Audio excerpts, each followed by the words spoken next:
Magandang araw po sa inyong lahat. Ang kwentong inyong mapapakinggan ay tungkol sa pagsubok na pagdadaanan ng batang si Ismael. Si Ismael ay 15 taong gulang. May ugali itong napakapasaway. Mahilig sumuway sa mga nakakatanda. At ang kanyang ama ay isang pinuno o commander ng kanilang tribo sa baryo ng Ilap-Ilap na malapit sa kinatatakutang gubat. Magbabago ba ang kanyang pag-uugali? Magagampanan niya ba ng maayos ang iiwang posisyon ng kanyang ama sa hinaharap? Mapapanatili niya ba ang kaligtasan ng nakararami? At yan ang tatalakayin natin sa kwentong ito. Ngunit bago ang lahat, huwag nating kalimutang mag-subscribe, mag-like at i-hit ang notification bell sa aking YouTube channel na The Voice Addict at Apong Isaak para sa mas marami pang makapigil hininga na kwentong aswang at katatakutan mula sa mundo ng kababalaghan. Umpisahan na po natin ang kwento. Nako, magagalit na naman ang iyong ama, Ismael. Pag nalaman niyang sinuway na naman natin siya, hindi ba't kabilin-bilinan ng iyong ama na wag na wag tayong papasok sa kagubatan dahil mapanganib? Bakit naman, Elmo? Natatakot ka ba? Naniniwala ka ba sa mga sinasabi ng matandang si Apong Felipe? Wala namang mawawala kung makikinig tayo sa kanila. At saka Ismael, hindi ka ba natatakot na baka mapahamak tayo? Hay nako, ang sabihin mo, Elmo, natatakot ka lang. Napakaduwag mo talaga. Napakalayo ng ugali mo sa iyong ama, Ismael. Napakabait ni Mang Isidro, samantalang ikaw, napakapasaway mo. At pag gusto mo ay gusto mo. Tulad nito. Kahit na ayaw ko, napapasama mo pa rin ako. Dahil wala akong pagpipilian Baka layuan mo kasi ako Hay nako, tama ka na nga sa kakadada mo. Sige na, umuwi na tayo. Sa susunod, alam ko na, hindi na kita isasama para naman mag-enjoy ako sa pamamasyal ko dito sa gubat. Wala namang nakakatakot dito sa gubat Ang tahimik pa nga at napaka-presko. Ang akin lang naman, Ismael, balang araw magiging pinuno ka ng tribo natin. Magiging commander ka tulad ng iyong ama. Gusto mo ba na hindi ka gustuhin ng karamihan? Hindi na bumabata ang mga magulang natin. Ganun na din ang iyong ama, Ismael. Kaya dapat, habang may panahon pa, ipakita mo na karapat-dapat ka sa posisyon na maaaring iwan niya sa hinaharap. Naku, matagal pa yun, Elmo. Wala namang sakit si ama Kaya niya pa yun. Kaya habang wala pa ako sa edad na kailangan ko ng maging commander, susulitin ko na, di ba? Ewan ko ba sa'yo, Ismael? Kahit ano namang sabihin ko, may palusot ka pa rin Hinakbayan ni Ismael ang kanyang kaibigang si Elmo upang mapatahimik niya na ito. Dahil naririndi na siya sa pagsasalita ng kanyang kaibigan na tungkol sa pagiging commander niya sa hinaharap. Dahil para sa kanya ay hindi pa siya handa para dito. Makalipas ang ilang minuto ay nakalabas na sila ng kagubatan at pasimple silang umikot upang hindi mahalata na galing sila sa pinagbabawal na gubat hanggang sa nakarating na sila sa harap ng kanilang tirahan at sabay ang pagbundol ng kaba sa kanyang dibdib nang makita niya si Apong Felipe sa harap ng kanilang bahay kasama ang kanyang ama na parehong may seryosong muka na nakaharap sa kanila ng kanyang kaibigan. Ismael, mauna na ako. Baka hinahanap na ako sa bahay Teka, Elmo, wag mo akong iwan. Hehe, lagot ka. Mukhang alam na ni Mang Isidro ang pagsuway natin. Ikaw na ang bahala dyan. Paalam. Bulong nito kay Ismael na sunod-sunod naman ang paglunok ng laway dahil sa kaba. Alam niya na kasi na kapag ganun ang tingin ng kanyang ama at Apong Felipe ay may nagawa na naman siyang kasalanan. Si Apong Felipe ay ang kanang kamay ng kanyang ama. Siya lamang ang pinaka-pinagkakatiwalaan ni Mang Isidro sa lahat. Ismael, Bakit po, Ama? pumasok ka at mag-uusap tayo. Teka, Ama, magpapaliwanag po ako. Pumasok ka! Dahan-dahang naglakad si Ismael. Nang nakarating siya sa harap ng pintuan kung nasaan nakatayo si Mang Isidro at Apong Felipe, ay nilakihan na niya ang kanyang hakbang upang mabilis na makapasok sa kanilang simple, ngunit may medyo kalakihang tahanan. Sumunod naman kagad sa loob ang dalawa, ngunit hindi pa rin nagbabago ang kanilang itsura. Pareho pa rin silang seryosong nakatingin kay Ismael. Ismael, kailan ba ako magsasalita at magpapaalala sa'yo na susundin mo? Hindi ka na ba talaga magbabago? Ama, ano kasi? Manahimik ka, Ismael. Hindi pa kita binibigyan ng paintulot upang magsalita. Hayaan mo akong matapos sa aking mga sasabihin. Ismael, alam mo nag-iisa ka lamang na anak, hindi ba? Alam kong alam mo rin na magiging commander ka rin balang araw. Ngunit ganyan ba ang tamang asal ng isang tagapamahala, ha, Ismael? Sabihan mo nga sa akin, saan ka humuhugot ng lakas ng loob upang suwayin ako? Ako na sarili mong ama. Patawad, Ama. Hindi na po mauulit. Hindi na talaga mauulit, Ismael. Dahil magmula bukas, mag-uumpisa ka na magsanay na magkaroon ng disiplina upang mapaghandaan ang pagpalit mo sa akin. Pero Ama, napakatagal pa pong panahon na yun napapalit po ako sa pwesto nyo. 15 pa lamang po ako ngayon eh. Hayaan niyo naman po ako na sulitin ko ang oras at panahon ng pagkabata ko. Pagkabata? Ismael, 15 ka na. Dapat sa panahon na ito ay nagsasanay ka na para maprotektahan mo ang baryong ito at bigyan ang iyong sarili ng disiplina. Ayokong sa pagkakataon na ito ay tatanggi kang muli. Nagkakaintindihan ba tayo? Ngunit Ama, pakinggan mo muna ako. Hindi mo nga ako magawang pakinggan eh. Kaya anong dahilan upang pakinggan kita? Sige Ismael, mamili ka. Paparusahan kita dahil sa ginawa mong pagsuway sa akin o mag-uumpisa ka na sa pag-iensayo at pagdidisiplina sa'yo? Ano naman pong parusa ang matatanggap ko kung sakaling parusa po ang piliin ko? Doon ay sumabat na sa usapan si Apong Felipe. Siya ang nagsabi ng parusa na maaaring tanggapin ni Ismael kung sakaling piliin niya ang parusa. Luluhod ka sa asin ng 1.5 araw nang walang pahinga. Kakain kang nakaluhod. Iinom ka ng nakaluhod.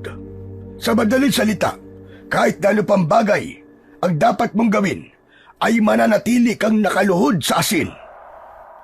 Luluhod sa asin? 1.5 araw? Aba, sobra naman po yata yun, Apong Felipe. Hindi sobra yon. Pasalamat ka nga at sa asin pa.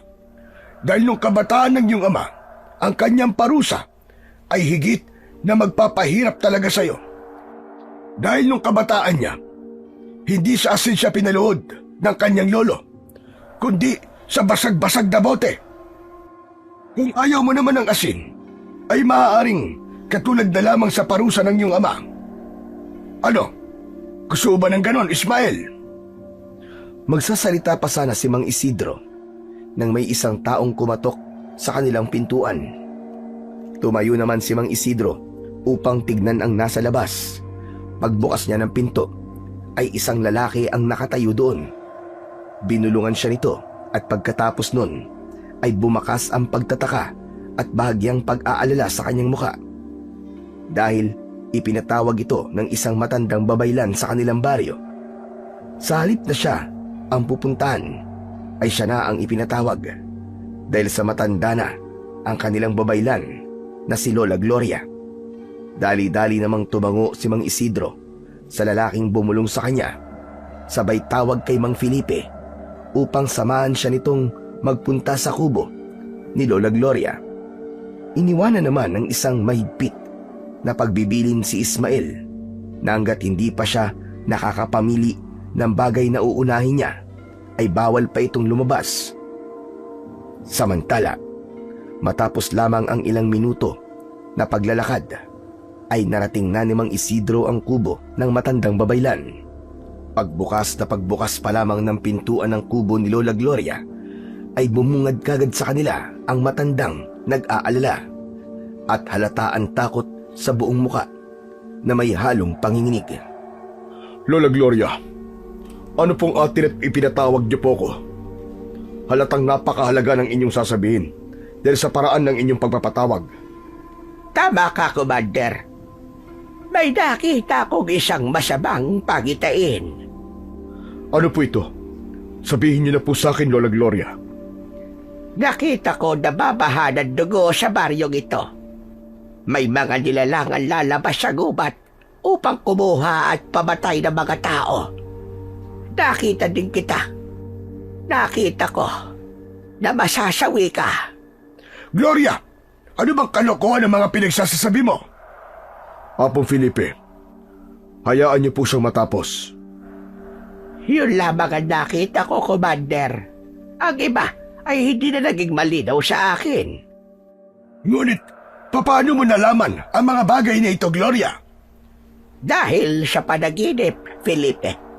Nakita ko sa panaginip, isa akong babaylan at maaaring isang babala ito. Hindi natin maaaring ipagkibit balikat ang isang bagay na maaaring maging totoo. Kalokohan, Gloria. Maaaring isang panaginip lamang yon. Naririnig mo ba mga sinabi mo? Ang ating commander ay matatalo at mapapaslang. Napakalaking kalokohan talaga, Gloria. At isa pa, ito ay isang panaginip lamang. Tumingin na si Lola Gloria kay Commander Isidro. Sabay sabing, Nasa iyo, Commander Isidro, kung maniniwala ka. Dahil isa akong babaylan. Kahit na anong bagay ang makita ko sa aking panaginip ay maaaring maging isang babala upang tayo ay maghanda. Tama si Apong Felipe. Maaaring hindi nga totoong isang panaginip lamang. Ngunit wala ring masama kung maghahanda tayo, hindi ba? matapos sabihin ni Lola Gloria ang isang kahindik-hindik na pangitain, ay umalis na sina Mang Isidro at Apong Felipe upang sana ay bumalik na sa kanilang tirahan. Ngunit sa daan, habang sila ay naglalakad, merong kakaiba sa hangin ang kanilang nararamdaman at naamoy. Apong Felipe, nararamdaman at naaamoy niyo rin ba ang aking naamoy? Tumangu-tangu lamang si Apong Felipe habang palinga-linga. Maya-maya pa, habang patuloy ang paglalakad nila, ay may mga sigawan silang narinig sa mga kabayan. Isang kaba ang bumalot sa buong pagkatao ni Mang Isidro at mabilis na tumakbo. Apong Felipe! Si Ismael! Ngunit habang sila ay tumatakbo, isang grupo ng mga nilalang ang humarang sa kanilang daraanan. Ngumingisi ang mga ito na wari mo'y may pang-aasar, kaya't dali-daling inilabas ni Mang Isidro ang kanyang matalim na itak na nakasabit at nakalagay sa isang lalagyan. Ngunit sa kanilang wika ay tinatawag itong sakuban. Itinutok ni Mang Isidro ang itak na kanyang inilabas mula sa sakuban, ngunit hindi natinag ang mga halimaw na nasa kanyang harapan, habang si Apong Felipe ay nagkubli sa isang puno habang pinanonood ang mga hakbang na gagawin ni Mang Isidro. Hindi kami natatakot sa isang ordinaryong itakalabag. Ayon sa akin nalaman, ay ikaw ang tinatawag na commander ng baryong ito. Matagal din na panahon na pinag-aralan at pinagbasdag ko ang mga galaw nyo. Huwag ka mag-alala, sapagkat ang gabing ito ay isang laro lamang. Ngunit kung ikaw ay mamamatay, ibig sabihin lamang ay isa kang mahinang nilalang. Nakipaglaban si Mang Isidro sa aswang, ngunit kahit gaano pa siya kalakas, ay wala siyang naging laban sa 5 gabunan na kanyang kinakalaban, hanggang sa isang matulis na mga kuko ang naramdaman niyang tumusok sa kanyang likod at sakto yun sa pwesto ng kanyang puso. Bahagyang luminga si Mang Isidro habang dumadaloy sa kanyang bibig ang isang pulang likido. Sa kanyang paglinga ay isang mabalasik na tingin ang kanyang nakita sa mukha ng kanyang kalaban. Ngumisi pa ito bago tuluyang hinila ang kanyang puso. Pagkatapos nun ay tumumba na siya sa lupa habang kumakalat ang kanyang dugo sa lupa, habang ang halimaw ay nakatayo at hawak pa rin ang puso ni Mang Isidro na tumitibok-tibok pa. Maya-maya ay sumigaw na parang nababaliw ang halimaw na si Karim, hudyat ng kanilang pag-alis, habang sa lugar na kinaroroonan ni Ismael ay rinig niya ang mga sigawan ng mga tao. Nag-aalala naman ito sa kanyang ama hanggang sa naramdaman na tumahimik na ang paligid. Lumabas ito at isang kalunos-lunos na tagpo ang kanyang nakita. Ang ibang tao ay wala ng bahay, na may iilan na hiwa-hiwalay ang katawan at marami ang nasawi sa pangyayaring yon. At kahit mga kalalakihan na mandirigma nila sa kanilang tribo ay hindi nakaligtas, hanggang at sa patuloy niyang paglalakad ay nasa lubong niya si Mang Felipe na bakas pa rin ng luwa sa mga mata. Apong Felipe, ano po nangyari? Nasaan po si Ama? Ngunit imbis na sumagot ay kinuha niya ang sombrero sa kanyang ulo at tinawakan yon at yumuko. Apong Felipe, hindi maaari. Nagkakamali lang ang inaakala ng aking isipan. Tama ba ako? Sumagot ka, Apong Felipe! Habang siya ay nagsasalita, hindi na napigilan ng kanyang mga mata ang mapaluha dahil ang ibig sabihin ng ginawang pagyuko at pag-alis ng sombrero ay isang buhay ang nawala, ngunit ayaw niyang isipin na ganun nga ang nangyari. Apong Felipe, tapatin niyo ako! Ano nangyari sa aking ama? Ismael, iho. Ikinalulungkot ko. Wala na siya. Wala man lang akong nagawa. Patawad, Ismael. Hindi! Hindi maaari ito! Nagsisinungaling ka lang! Napaupo sa lupa si Ismael dahil sa balitang hindi niya inaasahan, bagay na dumurog sa kanyang puso. Inalalayang tumayo ni Mang Felipe ang batang si Ismael upang pumasok na sa bahay. Mabilis naman na dumaan ang mga oras at halata sa mga mata ni Ismael ang puyat dahil sa hindi nito pagtulog. Maya-maya pa ay dumating na ang mga kalalakihan. Dala-dala ang bangkay ng kanyang ama. Napatayo at napatingin si Ismael at hindi makapaniwala sa nakakaawang sinapit ng kanyang ama. Mabilis na lumapit si Ismael upang yakapin ang bangkay at malakas itong sumigaw. Sabay nito ang paghagulgol sa pag-iyak. Ama! Hindi! Hindi totoo to! Panaginip lamang ito! Sinong gumawa sa inito, Ama? Hindi man lang ako nakahingi ng tawad sa mga bagay na ginagawa at pagsumay ko. Ama, gumising ka!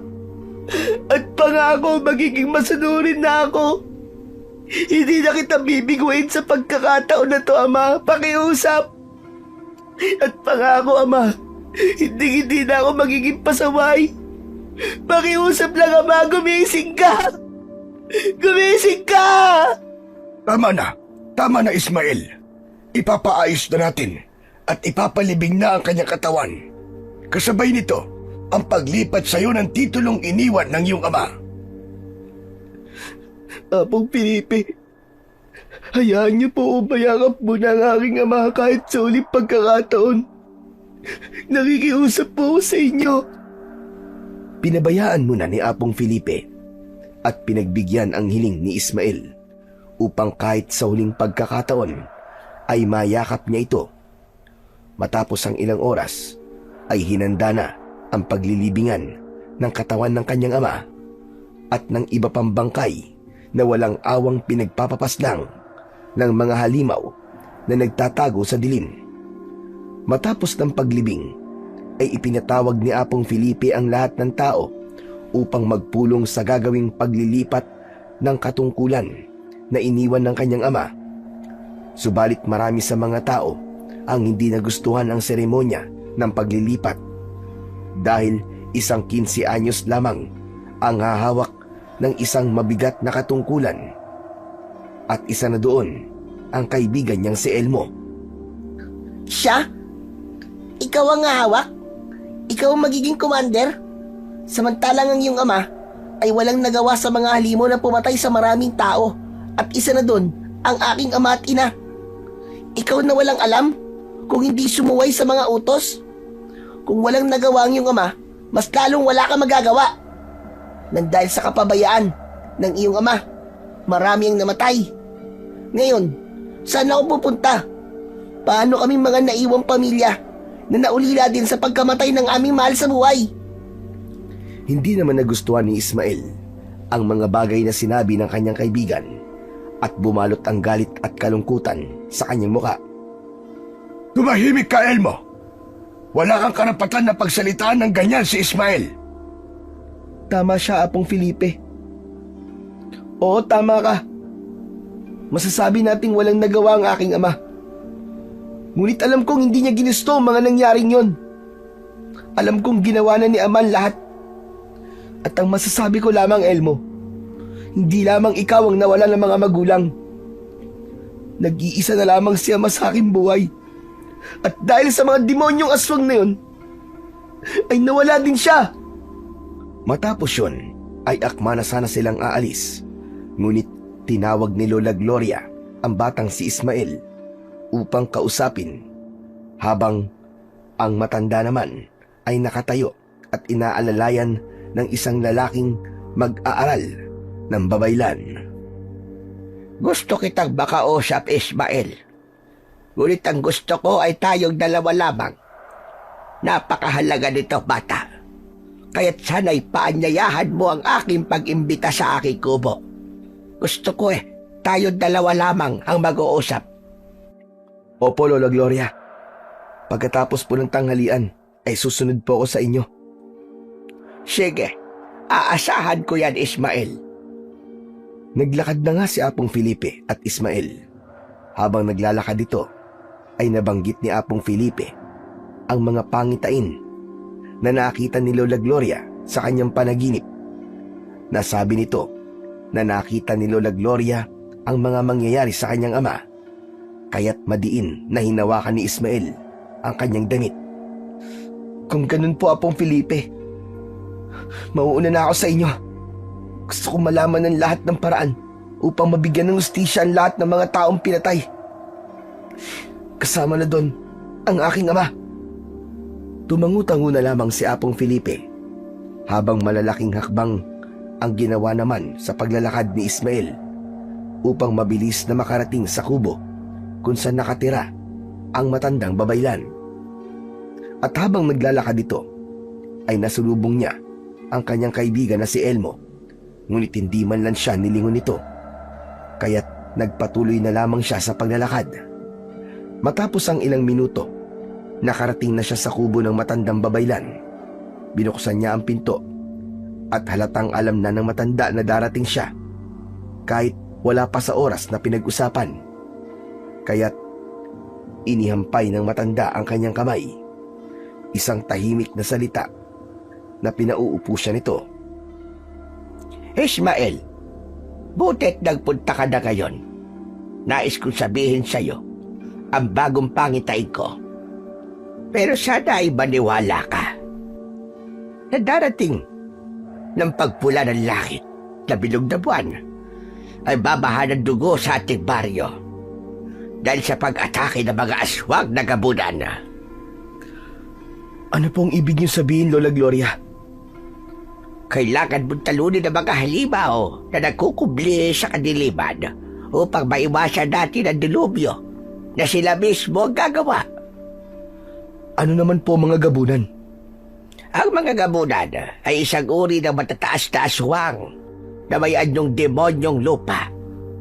Hindi sila natatakot sa araw, hindi katulad ng ibang aswang. Sila ay kilala dahil sa kanilang malalakas na kakayahan.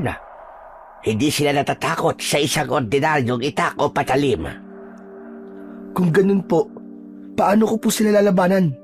Kung ganun na walang kakayahan ng isang ordinaryong patalim sa kanila. Isa lamang ang aking naiisip na paraan, Ismael. Kailangan mong humingi ng tulong sa isang diwata.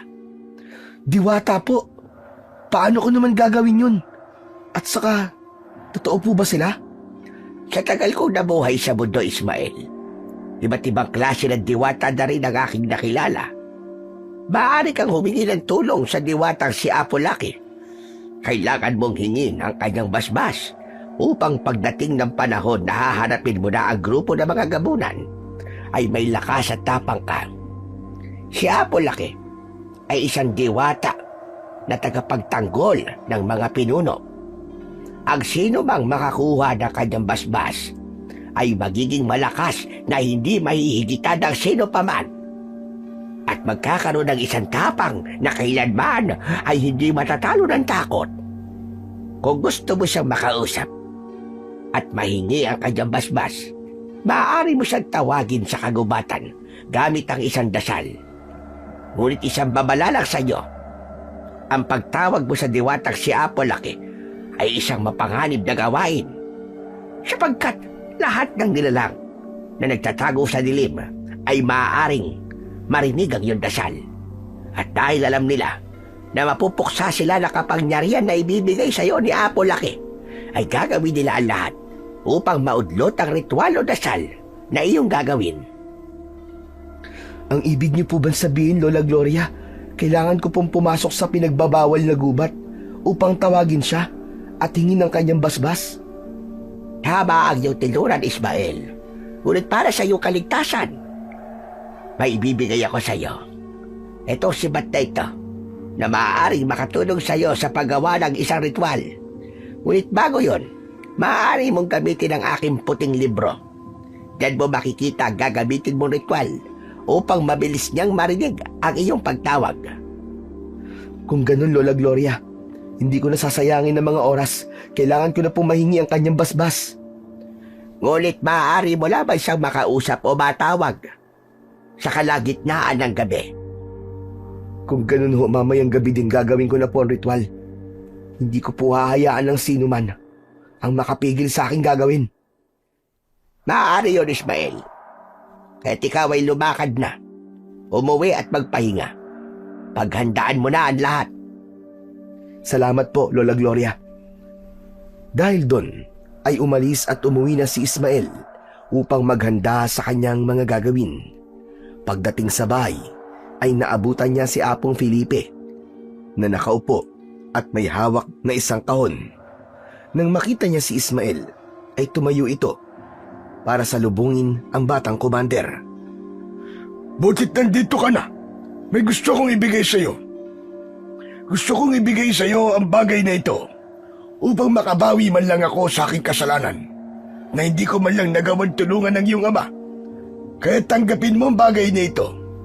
Makatutulong ito sa iyo upang madagdagan ang iyong proteksyon laban sa mga nilalang ng dilim.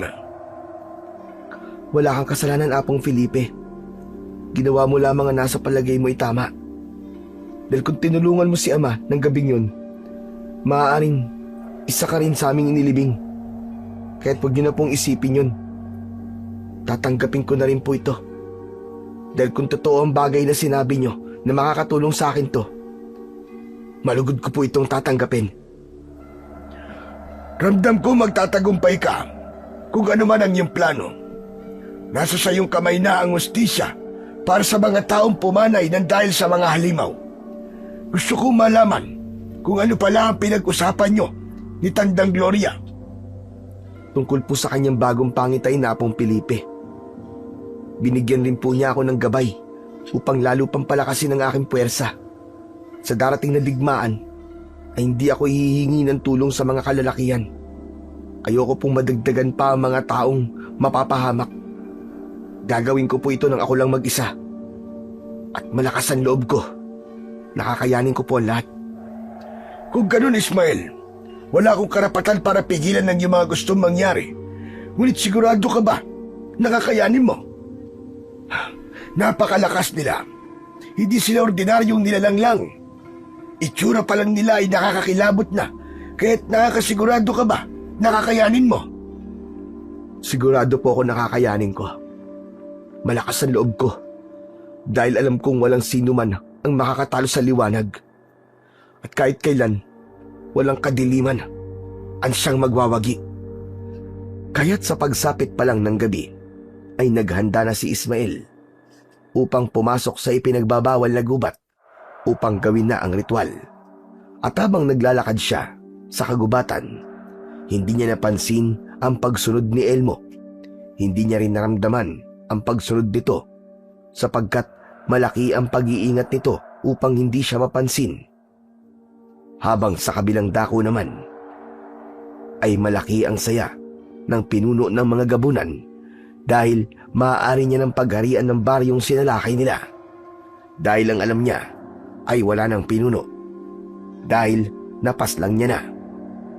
Ang kailangan niya na lamang gawin ay mapasakamay niya ang mga tao sa baryo at gawin itong tulad nila upang sa ganun ay lalong lumakas ang puwersa nila para sa darating na kabilugan ng buwan.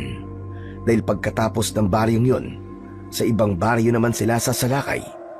Gusto nilang pagharian ng buong lugar ng Mindanao. Malapit na ako sa aking tagumpay. Kapag napagharian ko na ang buong lugar na ito, isusunod ko naman ang tabing baryo at magpapatuloy yon para sa ating pagpaparami. Gusto kong tayo na lang ang matitira at ang ibang tao ay magiging tulad natin at ang ibang tatanggi ay maaari natin maging pagkain. Ang sarap sa pakiramdam ng pumatay at paglaruan ng mga taong walang kakayahan. Ang gusto ko, ako na lang ang makita nilang pinakamalakas na nilalang. Mabuhay ang lahi ng mga gabunan! Tayo ang magpapakita sa mga tao na walang Diyos at tayo lamang ang may kakayahan na humawak ng kanilang mga buhay. Maya-maya pa, habang siya ay nagsasalita, nararamdaman niya ang paggising ng isang nilalang. Dahil sa kinaroroonan ni Ismael, ay inuumpisa niya na ang ritual. Mga taong walang alam, kahit ano pang bathala o diwata ang tawagin ninyo, ay walang makakatalo sa tulad kong pinuno. Habang nagsasalita ang halimaw na si Karim, ay isang alagad niya ang nagsalita na ayon dito, hindi ba siya natatakot na baka isang malakas na diwata ang matawag ng sinumang nagriritual na maaaring makapatay sa kanya. Hindi naman ito nagustuhan ni Karim, kaya't dali-dali niyang hinawakan sa leeg ang kanyang alagad. Walang sino man na mas malakas maliban sa akin, at huwag kang umarte na para bang kailangan kong makinig sa'yo. Hindi ako natatakot kahit sino man ang tawagin ng mga tao, dahil pagdating ng pulang langit bilog na buwan, ay wala ng sino man ang makakatalo sa akin. Yan ang iyong tatandaan. Dahil sa galit at pakiramdam niyang paglapastangan sa kanyang pangalan, pagkatapos na magsalita, ay sumigaw ito sa harapan ng kanyang alagad na hawak niya pa rin sa leeg. At pagkatapos ng isang malakas na sigaw, ay wala siyang awang hinila ang ulo nito. At pagkatapos nun, isang maitim na likido ang nagtalsikan sa putol na ulo ng kanyang kauri. Tama naman siya na sa kanilang lahi ay siyang tunay na mas malakas siya, kaya't malakas ang loob niyang sabihin na walang sino man sa balat ng lupa ang maaaring makatalo sa kanya. Bumalik naman tayo sa lugar kung saan nagsasagawa ng ritual ang batang si Ismael. Hindi pa man niya nakakalahati ang libro kung saan daan upang tawagin ng diwata na si Apo Laki, ay biglang mainit na enerhiya ang naramdaman niya. Kasabay noon ay isang liwanag na wangis apoy ang bigla na lamang sumulpot sa kanyang harapan. Matapos yun, isang makisig na nilalang ang kanyang nasa harap. Isang nilalang na nag-aapoy ang mga mata. Teka, sino ka? Ako'y iyong tinatawag. Tapos ako'y iyong tatanungin ng katagang sino ka. Ako'y narito upang sabihin sa iyo na alam ko ang lahat ng nangyayari sa inyong baryo. Nasaksiyan ko ang lahat. Kaya't lumabas ako dahil alam kong kailangan mo ako. Hindi mo na kailangan pang magsabi dahil alam kong may kahirapan ang tungkulin na iyong haharapin. Patawarin niyo po ako dahil sa paggambala ko po sa inyong katahimikan. Nandito po ako para hingin po ang inyong basbas. Yumuko ito sa harapan ni Apo Laki upang maipakita ang sinseridad na gusto niyang iparating dito. Natuwa naman ang diwatang si Apo Laki. Natutuwa ako sa iyo, bata. Nararamdaman ko sa iyong dugo ang bagay na tinatangi ng isang magaling na pinuno. Kaya't hindi mo na kailangan yumuko. Ang pagyuko ay para lamang sa ating amang lumikha. Kaya't tumayo ka na riyan. Gusto kong iparating sa iyo na ibinibigay ko na ang aking basbas para sa iyong laban. Kaya't isang gininto ang sibat ang biglang lumabas sa kawalan. Pinaupo niya si Ismael at dahan-dahang ipinatong ng sandali sa magkabila ang balikat niya ang gininto ang sibat. Maliban sa aking basbas, ipapahiram ko ang aking gininto ang sibat upang mabilis mong matapos ang lahat.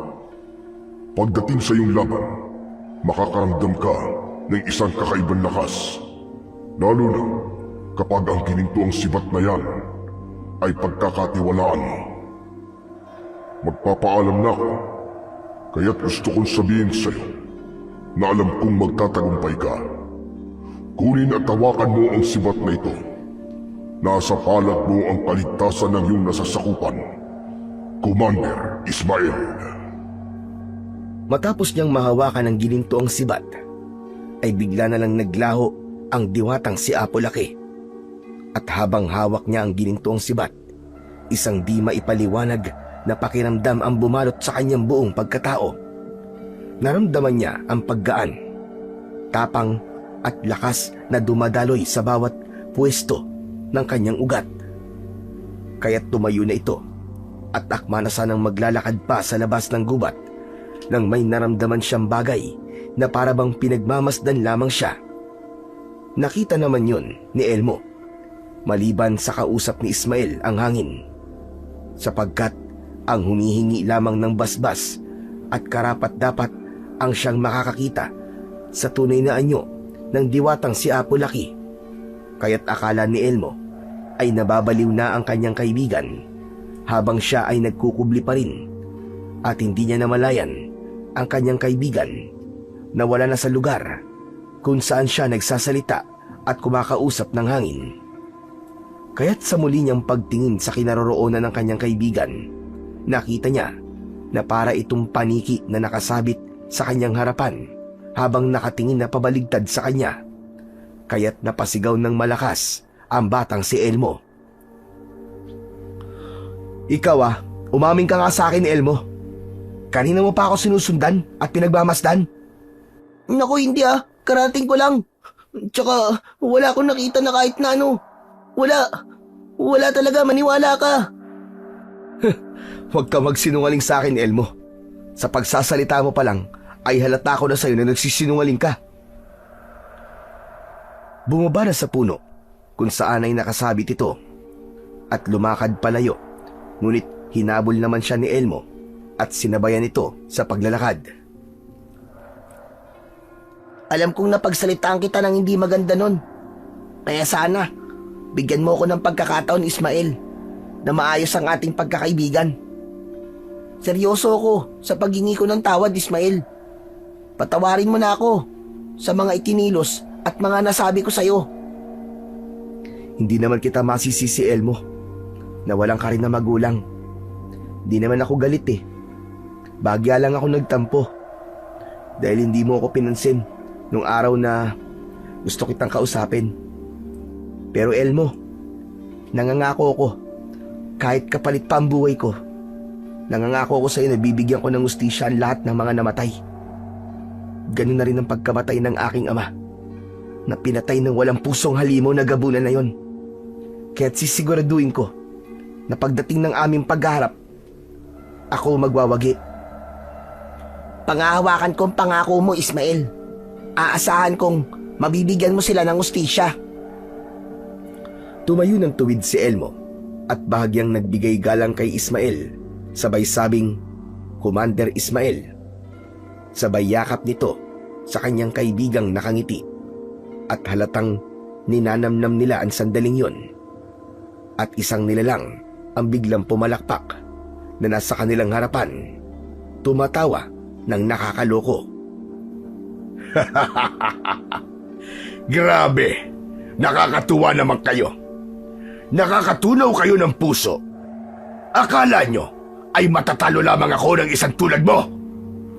Anong hustisya ang pinagsasabi mo? Walang ganon, bata.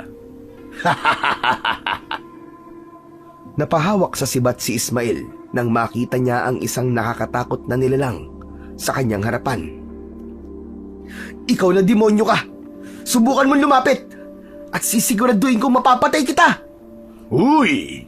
Grabe! Natakot naman ako sa iyong sinabi, bata. Para sa iyong kaalaman, ako ang pinakamalakas na nilalang sa gubat na ito. At dahil wala pa sa takdang oras, ay hahayaan ko kayong makalis.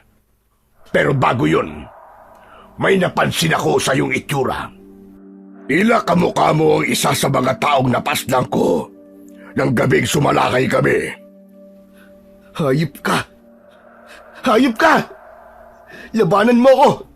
Papatayin kita! Napakatapang mo naman. May ilalaban ka ba? Isang batang sipunin ang makikipaglaban sa akin. At halata sa reaksyon mo na tama ako. Ang iyong ama nga ang siyang isa sa mga taong kinuhanan ko ng puso. Kung masarap ang laman niya, mas lalong masarap ka. Pero wala pa sa takdang oras. Kaya huwag ka mag-alala. Sa darating na oras, pagsapit ng pulang langit bilog na buwan, hahayaan kong makasama mo kagad ang iyong ama. At para malaman mo ang paraan ng pagpatay ko sa kanya, ay ang sarili ko lamang na mga kamay ang aking ginamit upang mapatay siya. Wala akong ginamit na anuman sandata, maliban sa aking mga kuko. Pagkatapos nun, ay bigla na lamang itong umalis at nawala sa gitna ng kadiliman. Habang si Ismael naman ay nagngingit-ngit na sa galit dahil sa mga sinabi ng halimaw. Kung naririnig mo pa akong demonyo ka, kung may mamamatay man sa ating dalawa, ay ikaw yon! Yan ang tatandaan mo! Sigaw nito. Sabay nito ang paglabas ng masaganang luha sa kanyang mga mata dahil sa sinabi ng aswang at sa pagsasalaysay nito kung paano niyang walang awang pinatay ang dating commander na si Mang Isidro. Tama na, Ismael. Patunayan mo sa kanya na kaya mong patayin siya. Huwag mo nga hayaang mabuhay siya. Patayin mo siya. Gawin mo sa kanya ang bagay na ginawa niya sa ating mga magulang. Tama ka, Elmo. At ibabalik ko siya sa impyerno kung saan siya nababagay. Naglakad na sila at umuwi. Sa pag-uwi nila ay dali-daling humiga ang batang commander upang magpahinga. Ngunit hindi siya dalawin ng antok, kaya't siya ay tumayo at naglakad patungo sa silid ng yumao niyang ama. Pagdating doon ay humiga siya sa higaan at sandali pa'y kinausap ang kanyang ama. Ama, kung naririnig niyo man po ako, gusto ko pong malaman niyo na mahal ko po kayo. Kaya't bago sumapit ang pulang langit bilog na buwan, ay hindi ko hahayaan na hanggang sa katapusan ay humihinga pa rin ng hayop na pumaslang sa inyo.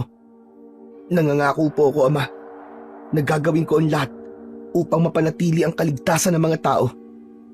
Gagampanan ko po ng maayos ang iniwan niyong tungkulin. Ngunit bilang commander ng buong tribo, hindi ko hahayaang magbubuwis na naman ng buhay ang ating mga kababayan.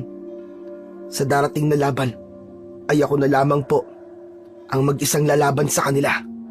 Uubusin ko po silang lahat at patutunayan ko sa lahat na bilang anak ng isang malakas na commander, papatunayan ko na karapat-dapat ako at mamahalin ko ang tungkulin na ito, Ama. Pagkatapos niyang sabihin yon, ay bumuhos na ang luha mula sa kanyang mga mata at niyakap niya ang unan ng kanyang ama. Pagkatapos nun ay nakatulog na siya at sa kanyang panaginip ay nakita niya ang kanyang ama na nakatingin sa kanya at nakangiti. Sa panaginip niya ay niyakap siya nito at kinausap. Anak, pinagmamalaki kita. Alam kong kaya mo. Nararamdaman kong magtatagumpay ka sa iyong misyon. Mahal na mahal kita, anak. Ama, mahal na mahal din po kita. Sobrang mahal na mahal po kita. Nagyakapan ang mag-ama sa panaginip hanggang isang malakas na pagkatok sa pintuan ng kanilang bahay ang kanyang narinig. Dali-dali siyang tumayo at pinagbuksan ng taong kumakatok sa pintuan. Pagbukas niya ay nasa harapan niya si Elmo, nakasama si Apong Felipe na may dalang pagkain at prutas. Kasama din nila ang lahat ng mahuhusay na tagapagsanay. Wala namang sinayang na oras ang batang si Ismael at pinapasok niya ang kanyang mga panauhin at naghanda para sa kanyang pagsasanay. At pagkatapos niyang kumain ng agahan, ay madali niyang tinawag ang mga tagapagsanay. Kinuha niya naman ang sibat na ibinigay sa kanya ni Lola Gloria upang gamitin sa pagsasanay. Hindi na muna niya ginamit ang sibat na ipinahiram ng diwatang si Apo Laki dahil hindi pa yon ang tamang oras. At kita naman sa batang si Ismael ang sinseridad sa mga mata nito. Lumabas na ito at nagsanay kasama ang mga taong isinama ni Apong Felipe upang sanayin siya. Grabe! Kahanga-hanga si Ismael, Apong Felipe. Nakayanan niyang magpakatatag. Samantalang ako, napagsabihan ko pa siya ng masasamang salita. Hindi ko iniisip ang mararamdaman niya. Akala ko nun, isang pasaway at walang pakialam sa mga utos si Ismael. Ngunit napagtanto ko ngayon na isang mabuting tao si Ismael at gagawin niya ang lahat para sa hustisya na nararapat sa kanyang ama at sa mga taong namatay ng gabing yon. Oo, Elmo. Tama ka't matapang siya. Ngunit hindi mo alam, sa likod ng katapangan niya ay may isang Ismael ang nadudurog na dahil sa pagkawala ng kanyang ama. Kaya sana kung maaari, huwag mo siyang hahayaan. Huwag mong ipaparamdam sa iyong kaibigan na nag-iisa na lamang siya. At tulad niya, alam kong nag-iisa ka na lamang. Maaaring samahan mo na lamang rito si Ismael. Opo, Apong Felipe. Kung gusto niya po, sasamahan ko na lang siya dito. Total pareho naman kaming walang kasama sa kanya-kanya naming mga tahanan. Pwede ko po siyang samahan dito. Nakikita ko ang sarili ko sa iyo, Elmo. At nakikita ko naman ang lolo niya sa pagkatao niya. Kaya't natutuwa ako sa inyong pagkakaibigan. Nakikita ko ang ugali namin ng kanyang lolo. Matitigas din ang ulo. Kaya't hanggang ngayon ay nasa tabi pa rin nila ako. Dahil nangako ako sa lolo niya noong buhay pa ito na kahit anong oras man ang dumaan, mananatili akong nakatayo sa tabi ng kanilang pamilya. Kaya Elmo, gusto kong ipasayo, mangako ka na hindi ka aalis sa tabi ng ating bagong commander. Mananatili ka sa kanyang tabi magpakailanman. At habang ikaw ay humihinga, ay mananatili ka bilang kanyang kanang kamay. Grabe naman po kayo, Apong Felipe. Para namang mawawalan na kayo dahil sa mga pinagsasasabi nyo. Para nagpapaalam na po kayo. Sa kalagitnaan ng pag-uusap nila, ay narinig nila ang mga tagapagsanay na sumisigaw na parabang nahihirapan. Kaya't lumabas ng kubo si Elmo at si Apong Felipe ay nagulat sa kanilang nadatnan dahil nauna pang tumumba ang mga tagapagsanay niya kesa sa kanya. Anong kalokohan ito? Mga peking tagapagsanay kayo. At parang hindi pa man kumikilos itong si Ismael. Nagtumbahan na kayo. Totoo po sila, Apong Felipe. Maaring hindi nila kinaya ang lakas ng basbas na ibinigay sa akin ng diwatang si Apo Laki. Nagsitayo ang mga tagapagsanay at bahagyang yumukod sa batang commander upang magpaalam na, habang si Apong Felipe naman ay nagulat at nanlaki ang mga mata sa sinabi ni Ismael. Apong Felipe, ayos lang po ba kayo? Bakit ganyan po ang itsura nyo na para bang nakakita po kayo ng multo? Totoo ba narinig ko, Ismael, na binasbasan ka ng isang diwata na si Apo Laki? Opo, may problema po ba? Mabagin langit, hindi ako makapaniwala. Ayon sa kwento ng aking mga ninuno, hindi basta-basta nagbibigay ng basbas ang isang diwata kung hindi ka nito nakitaan ng isang busilak na kalooban at sapat na tapang. Ikaw, makakayanan mong talunin ang mga halimaw na walang kahit isang pagsasanay, sapagkat ang basbas ng diwatang si Apo Laki ay isang napakalakas na sandata. Sigurado ako na may potensyal ka, Ismael, sapagkat binigay sa iyo ni Apo Laki ang basbas na hindi niya ginagawa sa mga taong hindi karapat-dapat. Ang ibig lamang sabihin ay may malinis kang dugo at busilak na puso. Teka, makikisabat lang ho. Ismael, ang sinasabi bang Apo Laki yung hangin na kausap mo? Pagkatapos mo magsalita ng mga lingwaheng hindi ko maintindihan? Oo, Elmo. Pero hindi hangin ang kausap ko ng panahong yun. Ang mismong si Apo Laki ang nakausap ko. Nag-aapoy ang kanyang mga mata. Makisig ang pangangatawan niya. At may mga tato na parang walang anumang ibig sabihin. Dahil hindi mo siya nakita, Elmo, ang ibig sabihin ay si Ismael lang talaga ang karapat-dapat. Aray ko naman, Apong Felipe, para naman pinapalabas niyong masamang tao ako eh. Ay nako, Elmo, ewan ko sa'yo. Hindi naman yun ang ibig ko sabihin. Dahil kung talagang karapat-dapat ka, ay makikita at masisilayan mo ang tunay na anyo ng diwatang si Apo Laki. Ganun po ba yun? Hehe, akala ko kasi ng gabing makita ko si Ismael na nagsasalita mag-isa, inaakala kong nababaliw na siya. Ngayon naiintindihan ko na. Alam mo, Ismael, napapahanga mo ko. Alam ko naman na mabigat din ang pinagdadaanan mo. Pero ayan ka, nagpapakatatag para sa ustisya na inahangad mo. Bilang kaibigan mo, Ismael, natutuwa ko na makita kang napakalakas. Nakakabilib ka, Ismael. Ay sus! Samantala, nung inililipat sa akin yung titulo, galit na galit ka. Kesyo ganyan, napakabata ko, na ganito, bla bla bla bla. Tapos ngayon natutuwa ka na. Kakaiba ka rin no? Pasensya naman. Nadala lang naman ako ng galit ko ng panahong yun eh. Di ko naman alam na didibdibin mo pala. Ang laki kaya ng tampo ko sa'yo. Isipin mo, dinaraanan mo lang ako na parang hindi tayo magkakilala. Napakasakit nun Hay naku mga bata kayo. Tama na. Ang mahalaga naman ay naging maayos na kayo. At ayan, nagkasundo na kayo muli. Ipangako nyo na lang sa akin na hanggang sa inyong paglaki o pagtanda ay pananatilihin ninyo ang matatag na pagkakaibigan ninyo. Nakakatuwa kasi kayong dalawa. Dahil nakikita ko ang sarili ko sa batang si Elmo at sa'yo naman, Ismael, nakikita ko sa'yo ang iyong lolo, ang ama ng iyong yumaong ama. Si Lolo Nilo po ba yun? Tama ka, Ismael. Siya ang isa sa mga pinakamatalik kong kaibigan. Magmula nang mailuklok ang iyong lolo bilang isang commander ng ating baryo, ay hindi ako umalis sa kanyang tabi.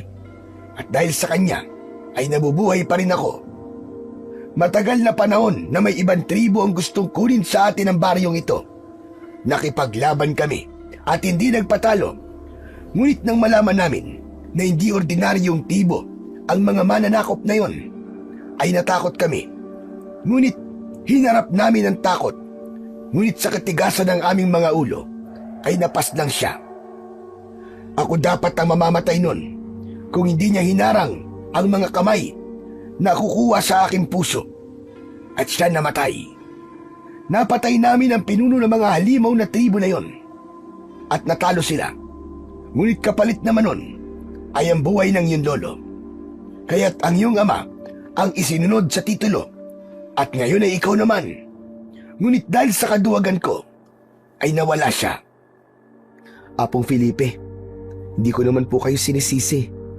Wala akong may kasalanan. May dahilan po ang lahat ng nangyayari.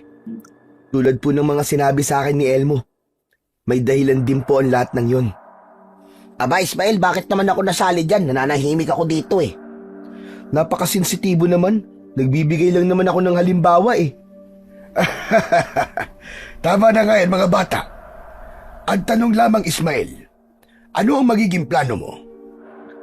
Dahil po sa sinabi nyo na kahit walang anumang pag-iensayo ang gawin ko, ay may basbas ako ni Apo Laki. Pagdating po ng gabi, na hinihintay na mga gabunang aswang, doon ko isasagawa ang paniningil ko. At ako lamang ang lalaban sa mga gabunan. Ayoko na pong madagdagan pa ang mapapaslang nila. Teka Ismael, anong ibig mo sabihin? Hindi ka hihingi ng tulong sa mga mandirigma ng ating tribo? Aba, hindi naman pwede yun. Paano kung mapahama ka? Iisa ka lamang nalalaban sa mga halimaw na yon? Hindi biro ang lakas nila. Pag-isipan mo mabuti. Pwede naman kaming tumulong eh. Tsaka ano pang silbi ng mga itak namin kung hindi naman magagamit sa labanan? Elmo, sana maintindihan mo. Ayoko lang sa bandang huli ay may pagsisisihan ako. Magsasalita pa sana si Elmo, ngunit pinigilan siya ni Apong Felipe dahil naintindihan niya ang mga gustong iparating ni Ismael. Kaya't isang plano ang nabuo sa kanyang utak na hindi niya ipapaalam kay Ismael. Sa loob at kumain. Mamaya niyo na ipagpatuloy ang mga yan, Ismael, Elmo. Sumunod naman ang dalawa sa sinabi ni Apong Felipe at nag-umpisa ng maghanda sa pagkainan ang dalawang magkaibigan. Pagkatapos ay umupo na sila at bago magsandok ng pagkain ay nagdasal muna sila. Matapos ng pagdadasal, susubo na sana siya nang biglang may dumating na isang lalaki sa kubo. Nahabol ang hininga at halata sa mukha nito ang takot. Pagkatapos ay sinabi niya sa batang commander na may kailangan itong makita, kaya't iniwan niya ang hapagkainan at nagmamadaling sumunod sa lalaki. Ganon din ang ginawa ni Apong Felipe at Elmo. Pagdating sa malapit sa daan ng papasok sa gubat ay nakita nila ang apat na katawan na wala ng buhay, walang dugo at laman. Nawala din ang mga puso nito, habang ang mga buto naman ay halatang lasog-lasog. Halata sa mga biktima ang matinding hirap na dinanas sa kampon ng kadiliman. Grabe, nakakasuka. Hindi kaya ng ordinaryong tao ang gawain ganito. Grabe talaga. Tama ka. At isa lamang ang maaaring gumawa ng walang awang pagpaslang na ito. Mga halimaw. Hindi matitigil to hanggat nabubuhay sila. Kailangan doble ng mga tao ang pag-iingat nila. Dahil hindi natin alam kung kailan muli kukuha ng buhay ang mga hayop na halimaw na yan. Kailangan may gawin na ako. Hindi na tama ang nangyayaring ito. Ngunit kailangan mo maghanda, Ismael. Hindi ka dapat gumawa ng isang hakbang ng padalos-dalos. Kailangan pag-isipan ang lahat ng mga gagawin mo. Maaaring mapahamak ka kahit sabihin nating may basbas ka pa ng diwatang si Apo Laki. Tama ka, Apong Felipe. Kaya nakapag-isip-isip na ako. Kung gusto niyong makatulong sa akin, ay maaari natin sabihin sa mga mandirigma ng ating tribo na magbantay sa gabi o kahit sa araw. Dahil ayon kay Lola Gloria, ang mga gabunan daw ay isang uri ng malalakas na aswang na kayang magasik ng lagim kahit sa araw. Kung ganon, ako na ang bahala sa tungkulin na yan, Ismael.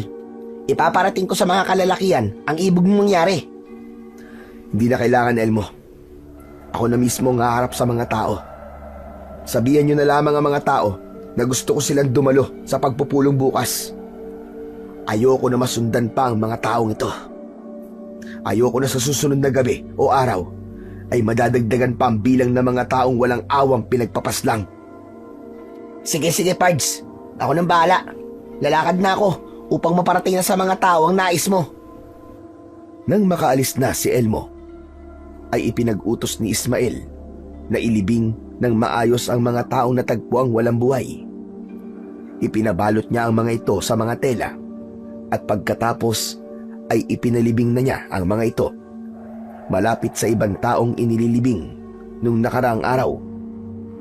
Hindi mapigilan ni Ismael ang galit na bumabalot sa kanyang puso sapagkat naaawa siya sa mga taong nawalan ng mga mahal sa buhay dahil sa kagagawan ng mga aswang na gabunan. At sa kabilang dako naman sa kuweba kung saan naroon ang grupo ni Karim na pinuno ng mga gabunan ay naghahanda upang sa ikatlong gabing pagsalakay sa mga tao upang kumuha naman ng iilang birheng kababaihan upang ikulong para sa darating na pulang langit bilog na buwan, para sa mga kakailanganin ng dugo na ipanliligo nila sa kanilang buong katawan. Lahat ng mga kukunin nyo ay dapat mga birhen lamang dahil mas mabango ang dugo nila. Pagsapit ng gabing hinihintay nating lahat, wala na makakapigil sa atin. Tayo na ang kikilalanin nilang Panginoon at magmamakaawa silang lahat para sa kanilang buhay. Ang bagay na yon ang pinakamasarap marinig. Habang umiiyak sila, ay may nagmamakaawa para lamang hindi sila patayin. Parang isang musikang nasa tono. Lumakad na kayo. Gusto kong dagdagan nyo ang mga birhen na kababaihan na dadalhin ninyo. Alam ng mga gabunan ang mga taong birhen sa pamamagitan ng pag-amoy nito sa katawan ng tao, kaya't mabilis silang nagtungo sa mga kabahayan. Nadatnan nila doon ang mga kalalakihang nakapalibot sa bawat bahay. Nahirapan ang mga aswang dahil nanlalaban ang mga naatasang magbantay sa gabing yon. Ilan sa mga gabunan ay nagawa nilang mapaslang dahil sa pagtutulungan, ngunit mas marami pa rin sa mga tagabantay ang walang awang pinagpapapatay ng mga gabunan. Ang iba ay walang kahirap-hirap na binali ang mga buto. Hinati sa gitna gamit lamang ang mga kamao. Ang iba naman ay binasag ang bungo, kaya marami pa rin kababaihan ang nakuha ng gabing yon. Isa na doon si Lola Gloria dahil naamoy ng gabunan sa katawan nito ang pagiging birhen ng matandang babaylan. Kaya pagdating sa kanilang kuta, nang makita ni Karim ang matandang babaylan, ay napahawak ito sa kanyang muka at halong dismaya at inis ang ipinakita nito sa kanyang mga kapwa gabunan. Abat, nag-iisip ba kayo mga dinapurak kayo ng lintik? Ang sabi ko, birhen.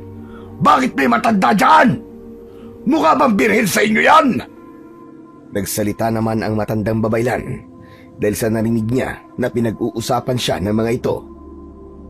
Abay lokong aswang ito. Napakamapili mo naman sa pangit mong yan. At saka kung kinakailangan nyo ang mga dugo namin sa gabing pulang langit bilog na buwan, ay hindi nyo na kami magagawa mapaslang. Dahil isang bata lamang ang siyang tatapat sa mga demonyong tulad ninyo. Manahimik ka, tanda. Hindi pa isinisilang ang taong papaslang sa amin. Kaya bawasan mo ang ilusyon mo. Kaya hindi ka nagkasawa at walang nagtangka sa'yo. Dahil ganyan ka. Para sa iyong kaalaman, maraming kalalakihan na nanligaw sa akin noon. Ngunit kahit isa man lang sa kanila, ay walang nakapasa. Dahil hindi ko kailangan ng sakit sa ulo. Kaya para sa kaalaman mo, birhen pa ako. At hindi ako basta-basta babae. At para sa kaalaman bole, yung sinasabi mo sa akin para na ako maraming anak, nakakahiya naman sa mga itsura nyo. Mukha kayong sinabunan ng uling sa buong katawan. Ang papangit ninyo! Lumapit at hinawakan ni Karim ang matanda sa magkabilaang pisngi gamit ang kanyang nag-iisang kamay at bahagyang pinisil ito dahil sa pangaasar na ginawa nito sa kanyang buong pagkaaswang. Manahimik ka, tanda, dahil hindi kita binigyan ng pahintulot para magsalita. Kaya't manahimik ka na lang. Baka mauna ka sa kanilang lahat. Pabalibag niyang binitiwan ang matanda. Kaya natumba ito. Dali-dali naman siyang inalayan ng mga kababaiyang kasama niya na bihag ng aswang na si Karim. Habang sa lugar kung saan naman naroroon ang batang commander ay galit na galit ito at umiiyak habang pinagsususuntok ang pader. Hindi na maganda ang nangyayaring ito. Hindi matitigil ang patayan hanggat hindi ako kumikilos. Teka, kalma lang, Pards. Huwag ka namang padala sa galit na nararamdaman mo. Kalma lang. Paano akong kakalma? 6 sa mga tao ko napaslang na naman sa isang gabi lang. 8 na sugatan at 2 doon ay nag-aagaw buhay na ngayon. Sa palagay mo ba, mapapakalma ako? Hindi pwede to. Kailangan ko ng kumilos. Dumarami na ang mga namamatay, Elmo. Ayoko na madagdagan pa. Nag-usap sila at medyo nagtalo dahil sa dinaranas ng mga tao na dapat sana ay pinangangalagaan niya. Kaya't maya-maya pa dahil hindi na niya kinaya ang nakikita niyang imahe sa itsura ng mga taong namatay dahil sinubukan nilang protektan ang mga kababaihang kinukuha ng mga aswang. Ngunit sa huli, sila ang napaslang. Kaya galit na sinisisi ni Ismael ang kanyang sarili dahil sa kanyang inutos na pagbabantay ay may mga tao pa ring namatay. Ganon din na mga asawa ng mga kalalakihang namatayan. Isinisi din sa kanya. At ayon sa mga ito, ay wala talaga siyang kakayahan na maging isang commander ng tribo at ng kanilang baryo. Mabilis naman dumaan ang mga oras at wala pa siyang tulog dahil sa nangyaring pagkakamali na hindi na niya maibabalik. Ngunit kahit ito ay puyat, ay dumalo pa rin siya ng pagpupulong upang humingi ng tawad at hingin din ang kooperasyon ng mga tao para sa kanyang plano. Mga kasama, alam kong walang maganda sa araw na to. At alam ko ding wala pa rin kayong tiwala sa isang bata na katulad ko na tumayo sa inyong harapan bilang isang commander ninyo. Alam kong madami sa inyo ang salungat sa kagustuhan ng iba na ako ang ipalit at magmana sa titulo ng aking lolo at ama. Gusto ko pong humingi ng tawad sa inyo dahil sa pagkukulang ko. Sana ay mapatawad niyo po ako. Pero mga kabaryo, ipagkaloob niyo po sa akin ang tiwalang gusto kong hingin sa inyo. Pagsapit ng takip silim. Gusto ko po lahat kayo ay doble ng seguridad sa inyong mga bahay upang hindi po kayo mapasok ng mga halimaw na umaatake kahit pa sa araw. Dahil ayon po kay Tandang Gloria, ang mga halimaw na ating makakalaban ay kayang umatake kahit sa araw. Marami ang nakinig kay Ismael, ngunit may iilan din ang hindi kumbinsido sa tiwalang hinihingi nito. Marami ang nagbulungan at nagsalita at ayon sa isa sa mga kababaryo niya ay dapat bumaba na siya sa kanyang posisyon at palitan na siya ng mas karapat-dapat na maging commander na may lakas upang labanan ang mga nilalang na nagbibigay ng takot sa kanilang lahat. Doon ay nagsalita na si Apong Felipe upang ipagtanggol ang batang commander. Sandali lang naman mga kasama. Alam nating bata siya. Ngunit alam kong alam niyo din na nanggaling siya sa pamilya ng mahuhusay pagdating sa pagiging commander ng ating tribo. Ilang beses na tayo nakaligtas sa mga nagtangka, maparebelde man o halimaw, na sila ang nasa posisyon. Kaya sana naman, tulad ng pagtanggap at pag-unawa at suporta niyo sa kanyang lolo't ama, ay ibigay niyo din sa kanya ang tiwalang hinahangad niya. Oo, hindi tayo nakakasiguro sa mga mangyayari. Ngunit hayaan nating ipakita niya sa ating lahat na karapat-dapat siya. Huwag niyo siyang husgahan at pangunahan. Tama si Apong Felipe. Suporta at tiwala at paniniwala ang kailangan natin sa pinagdadaanan nating lahat. Idagdag na rin natin ang pagdadasal sa ating amang lumikha. Dahil habang may pananalig tayo sa itaas, ay nakakasiguro tayo sa ating kaligtasan. Hindi porket nagkamali lamang sila ng isang beses, ay doon na tayo titingin palagi. Hayaan natin siyang mapunan ng lahat ng pagkukulang na nangyari. Dahil hindi inaasahan ang pagsalakay ng mga demonyong hayop na pumaslang sa ating mga mahal sa buhay. Kaya pakiusap naman mga kasama. Hayaan niyong mapatunayan niya ang kanyang sarili. Walang mawawala kung susubukan niyong ibigay sa kanya ang tiwala. Dahil sa mga sinabi ni Apong Felipe at ng kanyang kaibigan, umaliwalas ang muka ng mga tao at halata sa kanila na naintindihan nila ang lahat. Laki namang pasasalamat ni Ismael kay Apong Felipe at sa kanyang matalik na kaibigan dahil nandyan sila para tulungan at para maunawaan ng mga tao ang gusto niyang mangyari. Pagkatapos ng pagpupulong na yon, ay nagsiuwian na rin ang mga tao at sinunod ang lahat ng mga sinabi ni Ismael. Dumaan ang ilang gabi na wala nang napapabalitang nabibiktima. Ngunit iniisip pa rin nila ang mga kababaihang nawawala. Kasama na doon si Tandang Gloria, ang matandang babaylan. Malakas din ang kutob ni Ismael. Naligtas pa ang mga ito dahil hindi pa nakikita ang mga katawan ng mga kababaihang nawawala. Habang dumaraan ng mga araw, ay papalapit na rin ng papalapit ang gabing hinihintay ng mga aswang na gabunan. Habang sa lugar naman na kinaroroonan nila, ay patuloy na nagsasalita ang matandang babaylan na kinaiinis naman ni Karim. Dahil sa inis, pinagbabatukan niya ang mga kalahi niyang gabunan na may sala sa pagkuha sa matandang babaylan. Ikaw, at ikaw! Lahat kayong mga walang utak! Kung hindi niyo isinama matandang ito, ay wala sanang parang bubuyog na laging tumutunog sa akin tenga. Naririndi ako. Rindi! Ibalik niyo na yan sa baryo. Hayaan niyo na matandang yan. Dahil kahit patayin niyo yan, ay wala namang kwenta yan dahil matanda na yan. Tulad na sinabi niya, wala siyang mga anak. Wala naman iiyak kapag namatay siya. Kaya itapon niyo na lamang yan pabalik sa baryo kung saan niyo kinuha. Hindi na ako natutuwa. Hindi ako makapagpahinga. Dinaig pa niya ang mga maiingay na manok sa umaga.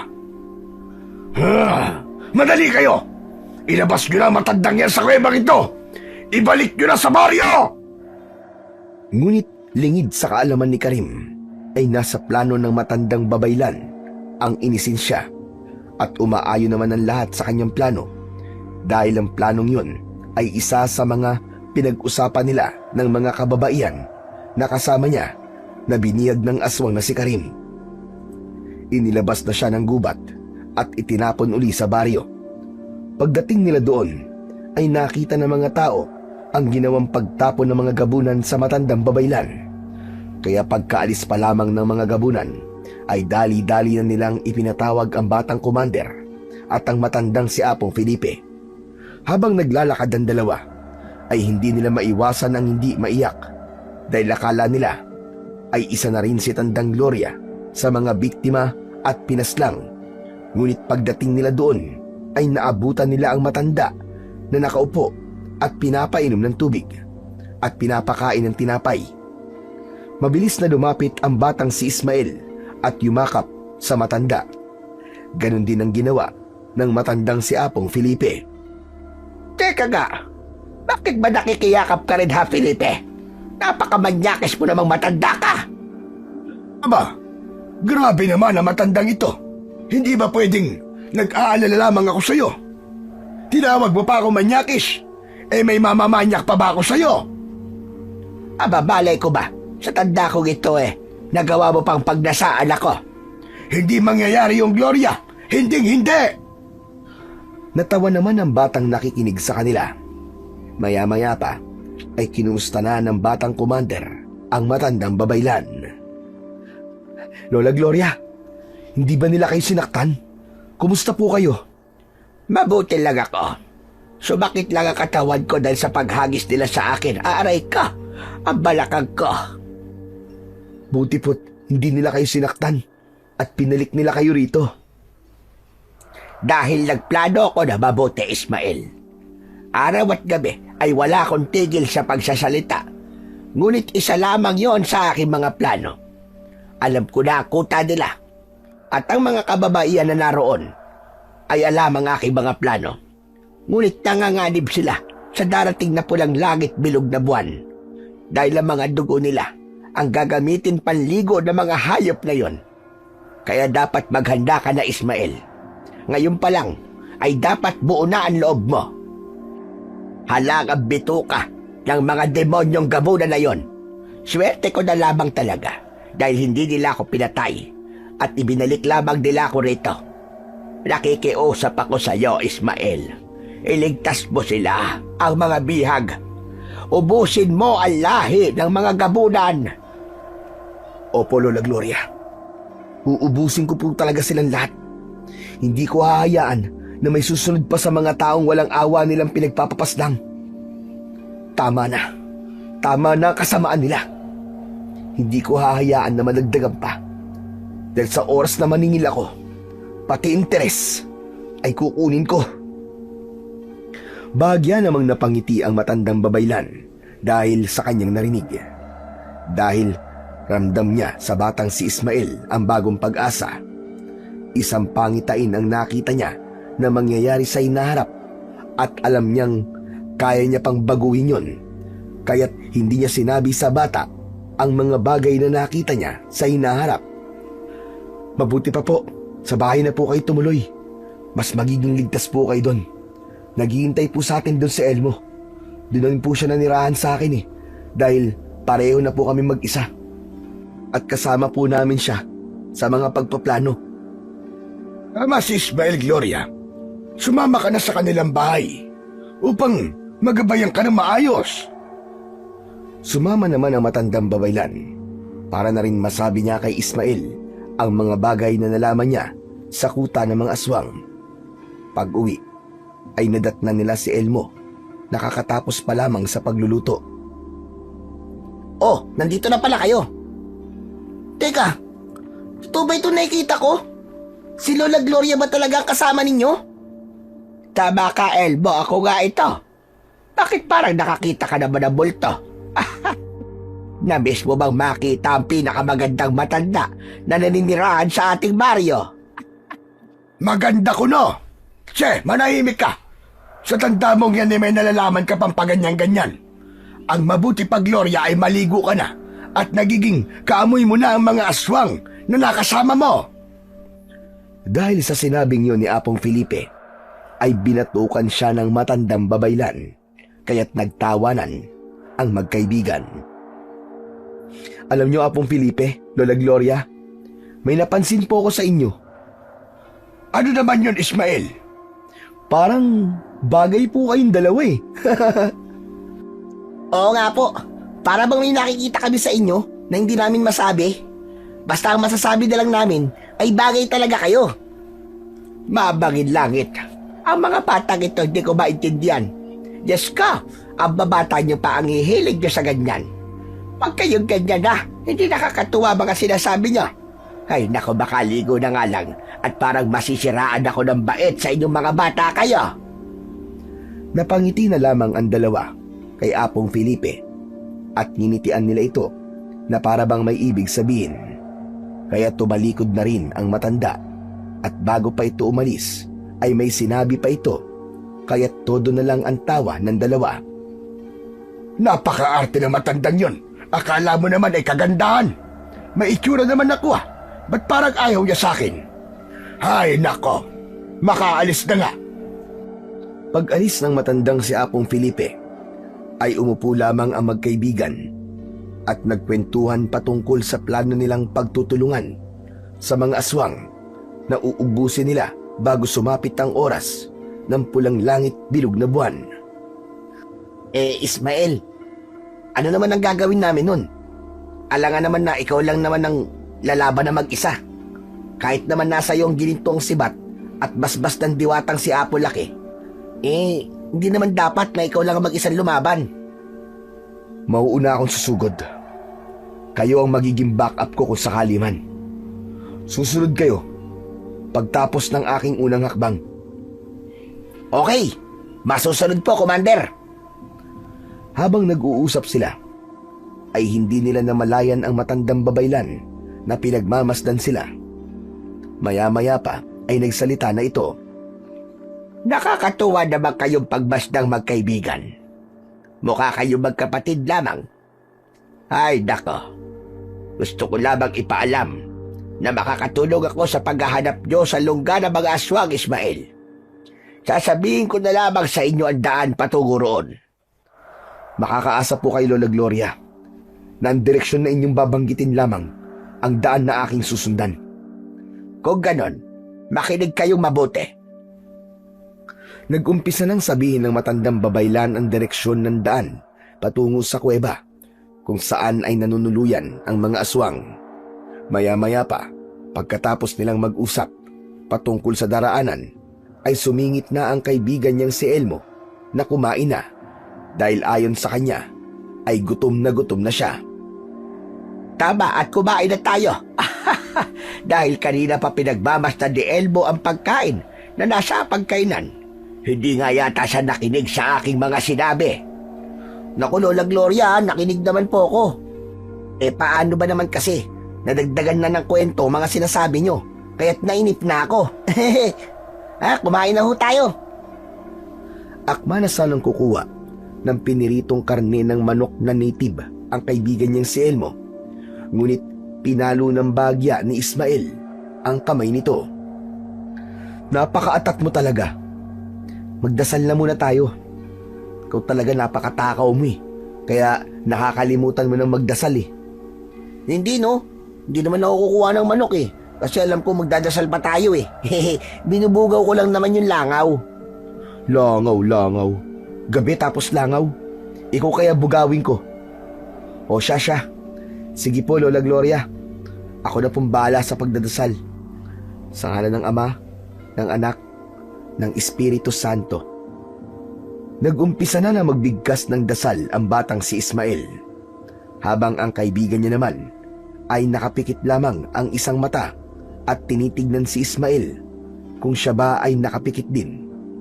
Maya-maya pa ay dumampot ng maliit na hiwa ng piniritong manok si Elmo at mabilis nitong sinubo yun at nagkunwaring nagdadasal pa rin at pagkatapos ay kumain na sila. Matapos nilang kumain ay iniligpit na ni Ismael ang kanilang pinagkainan habang si Elmo ay inaayos ang silid ni Ismael dahil doon nila patutulugin ang matandang babaylan habang sila naman ay sa silid ng yumaong ama ni Ismael. Matapos noon ay humiga na rin si Elmo at matapos naman ni Ismael sa pagsasalansan ng gamit sa kusina ay pumasok na ito sa kwarto kung saan sila matutulog. Naabutan niya ang kaibigan niyang natutulog na at nakanganga pa habang humihilik ng napakalakas. Bagya namang natawa ang batang si Ismael at umupo sa tabi ng kanyang kaibigan at nagsalita. Patawarin mo ako, Pards. Tinuring na kitang kapatid. Hindi lang basta kaibigan. Kaya hindi ko hahayaan na mapahama ka. Kaya patawarin mo ako kung lalakad ako ng mag-isa. Gusto ko kasi na maging ligtas ka. Matapos sabihin ng batang si Ismael ang mga bagay na yon, ay isinuot niya ang kasuotang pandigma na ibinigay sa kanya ni Apong Felipe at binitbit ang ginintuan sibat bago siya lumabas sa pinto ng silid ng kanyang yumaong ama. Ay saglit sinulyapan niya ng sandali ang kanyang kaibigan na masarap pa rin natutulog. Sa paglabas niya ay hindi niya alam na nakita siyang papaalis ni Apong Felipe at sinundan siya nito. Pagdating sa daanang papasok sa kagubatan ay lumuhod muna ito at humingi ng gabay sa amang naglikha at sa mga nilalang na sakop ng kabutihan. Pagkatapos ay naglakad na siyang muli. Naramdaman niyang may sumusunod sa kanya, kaya't tumigil siya at iniba ang direksyon upang hindi ito masundan ng kung sino mang nakasunod sa kanya.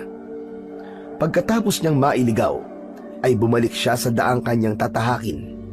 Pagkatapos ng ilang oras, ay nakita niya na ang kuweba na tinutukoy ng matandang babaylan. Nalaman niyang tama ang kuwebang kanyang natagpuan dahil sa amoy ng paligid na wari mo'y nabubulok na karne at malansang dugo.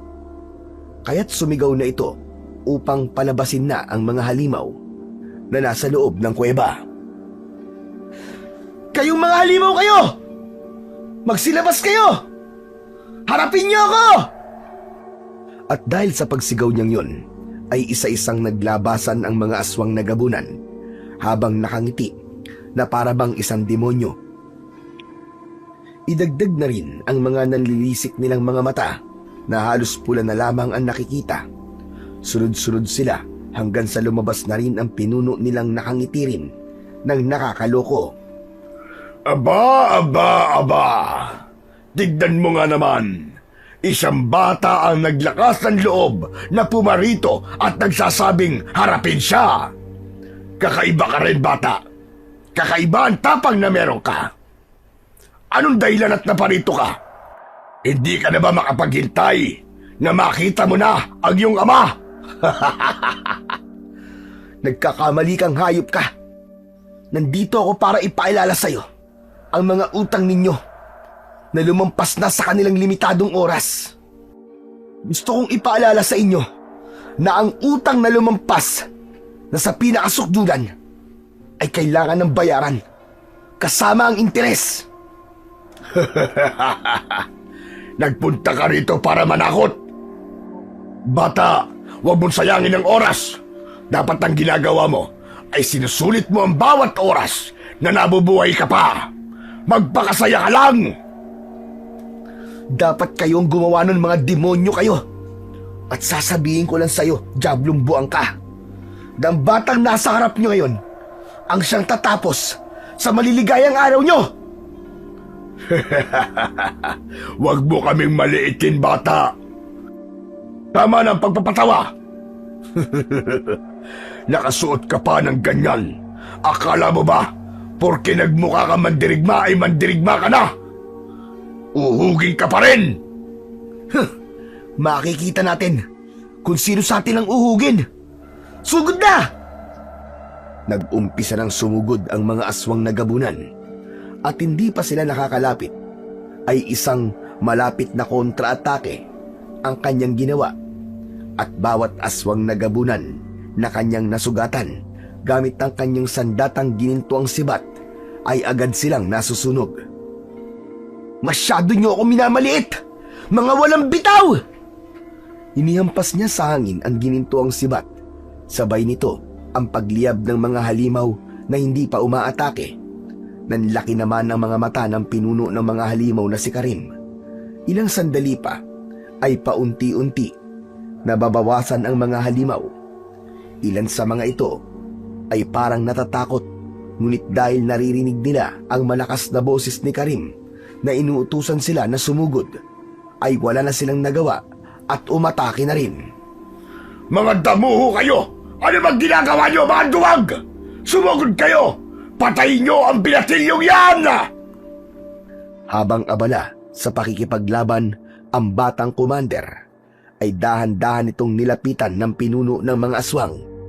Dahil balak niyang gawin dito ang ginawa niya sama nito.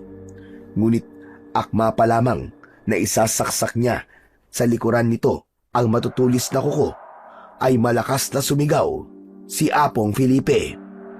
Ismael! Sa likuran mo! Sa pagsigaw ng matandang si Apong Felipe, ay agad namang tumingin ang batang commander at nakita ni Karim ang pag-aapoy ng mga mata nito. Napaatras siya. Sa unang pagkakataon ay nakaramdam siya ng takot. Mabilis namang iwinasiwas ni Ismael ang kanyang ginintuang sibat at matapos ng ilan sandali ay naubos ang mga alagad at kalahi ng pinunong aswang na gabunan. Matapos nun, ay humarap siya sa pinuno ng mga aswang. Nakabayad ka na ng utang. Ngayon naman, kukunin ko na ang interes. Hindi pa tapos, bata. Dahil ang mga nakalaban mo ay isang mabababang uri lamang ng aswang. Ngayon naman, ipapakita ko sa'yo ang tunay na lakas ng aswang na gabunan. Gawin mo ang gusto mo. Pero isa lang ang masasabi ko sa'yo. Itong gabing ito, ang magiging katapusan mo!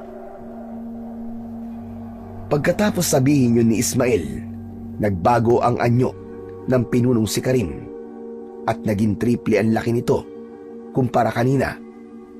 Nakipagpambuno ang batang commander sa pinuno ng mga aswang, ngunit nagkamali si Ismael ng hampas kaya't nasuntok siya sa sikmura ng kanyang kalaban.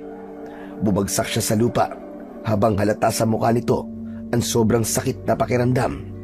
Tatayo pa sana siya, ngunit mabilis siyang nasipa ng aswang at nabitiwan niya ang hawak niyang gininto ang sibat. Nag-aalala naman si Apong Felipe sa kanyang nasaksihan, ngunit tinatagan niya ang kanyang loob dahil naniniwala siya na kakayanin pa rin yun ng batang commander. Mag-umpisa ka ng magmakaawa, bata. Akala mo ba nang dahil sa natalo mo ang mga alagad ko ay madali mo lang ako matatalo? Yan ang isang malaking pagkakamali mo, bata. Binigyan na kita ng pagkakataon para iligtas ang iyong sarili, ngunit anong ginawa mo? Nagyabang ka pa, nagmalaki ka, nakakala mo kayang-kaya mo ang lahat. Ngayon, magmakaawa ka na! Hinawakan niya sa leeg ang batang si Ismael at ibinilibag yun. Ginawa niya yun ng paulit-ulit hanggang sa may lumabas na dugo sa kanyang bunganga. Nawalan na ng pag-asa ang batang commander. Ipinikit na lamang niya ang kanyang mga mata habang paulit-ulit siyang ibinabalibag ng halimaw na si Karim. Habang ginagawa yun, ay hindi na napigilan pa ng matandang si Apong Felipe at nagmakaawa na ito. Tama na! Tama na! Huwag mong patayin ang bata! Ako talaga patayin mo! Nagmamakaawa ko sa'yo! Napakasarap naman sa tenga ang aking naririnig na pagmamakaawa ng isang taong mahina. Tama yan! Magmakaawa ka lang na magmakaawa. Napakasarap pakinggan! Ngayon alam nyo na kung sino ang tunay na makapangyarihan. Alam nyo na rin siguro kung sino ang may hawak ng buhay nyo. At ako yun, ang pinakamalakas na nilalang na nakatayo sa kalupaan. Binitbit niya muli ang kaawa-awang si Ismael at isa pa ay hinagis niya ito. Ngunit sa paghagis niyang yun, ay napalapit si Ismael sa ginintuang sibat. Hinawakan niya lamang ito dahil nahihirapan siya. Bahagya niyang inilipat ang sibat sa kanyang tabi habang ang halimaw ay abala sa pagmamayabang. Lumapit siya sa matandang si Apong Felipe na hanggang ngayon ay nagmamakaawa pa rin. Matapos yun ay sinipa niya ito ng ubod lakas at narinig naman ng batang si Ismael ang paglagapak ng katawan ng matanda sa lupa. Napatingin ito at namuo ang luha sa kanyang mga mata. Kung akala nyo ang liwanag ang laging nagwawagi, papatunayan ko sa inyo na sa unang pagkakataon, ang kadiliman naman ang siyang magwawagi. Lumapit ito upang buhatin muli ang kaawa-awang bata. Ngunit namuhay uli sa kanyang loob ang katapangan dahil sa nakita niyang sinapit ng matandang si Apong Felipe. Kaya ginamit niya ang natitirang lakas upang magamit ang ginintuang sibat. Yuyuko pa lang sana ang halimaw para siya ay buhating muli nang bigla niyang sinaksak ng ginintuang sibat ang baba ng halimaw hanggang sa tumagusyon sa ulo nito. Hindi man lang lumabas ang dugo sa katawan ng pinunong aswang na gabunan, ay mabilis itong nagliyab at naging abo at tinangay ng hangin. Nagkamali ka. Dahil kahit kailan, hindi mananaig ang kasamaan sa kabutihan. At kahit gaano man kadilim yan, Kapag may isang liwanag, ay magiging katumbas nito ang bagong pag-asa. Nakatulog sandali ang batang commander na umubos sa mga gabunan sa gubat. Ilang sandali pa, isang boses ang gumising sa batang si Ismael. Yun ay si Apong Felipe. Tinulungan niyang tumayo ang bata at isinandal sa isang puno. Pinagpahinga niya ito dahil nakita niya ang paghihirap ng bata upang mapuksa ang mga aswang na gabunan. Ilang sandali pa ay dumating sina Elmo kasama ang mga kalalakihan na may iba't ibang uri ng sandata. Naku, Pards! Napuruan ka! Nasa sila? Igaganti kita! Tumayo ang kaibigan niyang si Elmo na para bang makikipagkarate ito sa lahat ng mga aswang. Maya-maya pa ay dumampot ng bato ang batang si Ismael at binato ng bagya ang kaibigan. Huy, tumigil ka na nga dyan, Elmo. Wala na, tapos na ang laban. Huli ka na. Tama si Ismael. Tapos na ang lahat. Naubos na ang mga halimaw. Malaya na tayo sa takot na dinulot nila. At dahil yun sa ating commander na si Ismael, ngayon ay napatunayan niyang karapat-dapat nga siya sa kanyang kinatatayuan. Pards, pambihira ka naman. Bakit inubos mo? Hindi ka man lang nagtira kahit isa. Nagpakahanda-handa pa naman kami tapos pagdating dito, ubos na pala. Sira ulo. Ang mabuti pa, para may ambag kayo kahit papano, buhatin nyo na lang ako pauwi ng baryo. O siya, sige. O, tara mga kasama. Pagtulungan natin siyang buhatin pauwi. Let's go! Ganun na nga ang ginawa nila. Pagdating sa baryo, ay mabilis na ikinalat ng matandang si Apong Felipe ang tagumpay na nakamit ng kanilang batang commander. Kaya naman, masaya ang mga tao at araw-araw ay may mga taong dumadalaw sa kanya. Binigyan siya ng mga prutas, gatas ng kalabaw at napatunayan niya sa lahat na hindi nagkamali ang ilan na ibigay sa kanya ang titulong naiwan ng kanyang ama. At dahil rin doon, napatunayan ng batang si Ismael na mas malakas ang pananalig, paghingi ng gabay sa ating Panginoong lumikha. Wala itong katulad sa lahat. At isa pa, dapat pipiliin nating maging mabuti at pumanig sa kabutihan dahil ang kabutihan ang siyandaan patungo sa katuwiran. Makalipas ang 1 linggo, ay nakaupo siya sa kanyang bagong pamilya sa harap ng kanilang bahay at pinagmamasdan ang mga batang nagtatakbuhan. Natutuwa ko, Apong Felipe, dahil nakikita ko na po ulit ang mga batang nagtatakbuhan. Hindi ko na rin po nakikita ang mukha nila na nababalot po ng takot. Tama ka, Ismael. At lahat ng yan ay dahil sa kabayanihan mo. Sana, kung nasaan man po si Ama ngayon, ay masaya siya sa tagumpay na nakamit ko. Sana nandito si Ama. Sigurado ako na kahit pasaway ako nun, ay magiging masaya siya. Dahil hindi na ako tulad noon. Nakagawa na po ako ng maayos. Nagawa ko po ang bagay na siguradong ipagmamalaki niya. Ismael, siguradong ipinagmamalaki ka ng iyong ama dahil nailigtas mo ang buong baryo. Naibalik mo ang sigla nito at naalis mo ang takot sa puso ng mga tao. Tama yung Pards. Sigurado ko na pinagmamalaki ka ni Mang Isidro sa mga oras na to. Dahil kung hindi dahil sa'yo, hindi magkakaroon ng katahimikan ng baryo natin. Nabigyan mo rin ng hustisya ang mga taong nawalan ng mahal sa buhay. Isa na ako doon, Pards. Kaya maraming salamat. Saludo ko sa'yo. Maraming salamat din po, Apong Felipe, Elmo, at Lola Gloria. Nang dahil naman po sa inyo, sa suporta po na ibinigay nyo, ay nagkaroon po ako ng lakas habang nakikipaglaban ako. Kayo po ang iniisip ko. Alam ko pong wala na si Ama, ngunit dahil sa inyo, alam kong may pamilya pa akong uuwian.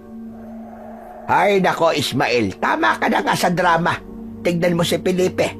Napakapangit na dahil naiiyak na sa mga sinasabi mo. Ay nako, umarya ka na naman, Tandang Gloria. Mambabaterya ka na naman. Kapag pinatulang ka naman, mapipikon ka. Uy! Ganyan na ganyan yung istorya sa pagmamahalan na nabasa kong nobela eh. Magkaaway sa simula, tapos sa uli, nagkatuluyan. Napangiti na lamang ang batang commander. Dahil hindi siya makapaniwala na nawala na ang mga gabunan at natapos niya na ang laban ng kanilang baryo mula sa mga aswang na gabunan. Masaya siya sapagkat ilang araw ang lumipas. Hinintay ni Ismael ang pagpapakita sa kanya ng diwatang si Apu Laki upang maisaoli niya na ang ipinahiram sa kanyang gininto ang sibat. Ngunit dahil hindi ito dumating o nagparamdam man lang, ay itinabi niya na lamang ito upang kung sakali man na may nilalang uli ng kadiliman na susubok na magasik ng lagim sa kanilang baryo, ay handa siya upang ipagtanggol uli ang baryong pinakamamahal nilang lahat. Sa mundong ating ginagalawan, palagi nating iisipin na kailanman ay hindi magwawagi ang kasamaan. Kahit na gaano man kadilim ang iyong pinagdadaanan, na kapag may isang liwanag na nag-umpisa sa kalagitnaan ng dilim, ay mag-uumpisa dito ang bagong pag-asa. At hindi magwawagi ang kahit na anong klaseng dilim kapag ang liwanag ang siyang ating naging kasangga sa ating buhay.